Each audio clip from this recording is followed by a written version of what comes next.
you can be an active router because your priority number is lower than mine. Therefore, I'm retaking my role back as an active router. So that's important to know. That's a concept, okay, that you need to understand it. But what gets me is that you need to understand that your gateway, this is your gateway. The thing of it, and one of the students in the workshop gave it a name that was great. So this is a repository, a database, if you will, of gateways. Yes. These virtual IPs are your gateways.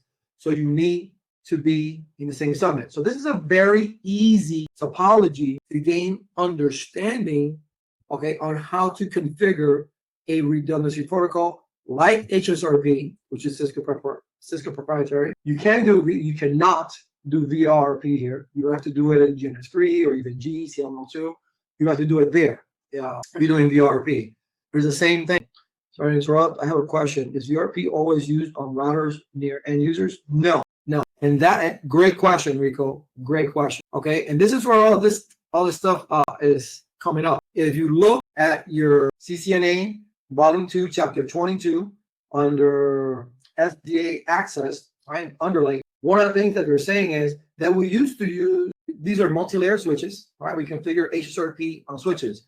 When I took, I was in Ocala before I came over here. No, I'm lying. Before Ocala in Gainesville, I literally took my Encore, right, to renew my CCNP. So when I did the Encore, I had to configure HSRP, and I did it under layer 3 switches, under the Lima, which I've been practicing it to see what's going on. And they're not worried if it's a layer 2 the channel. Everything's configured. All they wanted you to do was configure HSRP. That's it. You're not being concerned about spam or anything else. But to answer your question, HSRP used to be configured at the layer 3 of the distribution switches, which will be near the users distribution.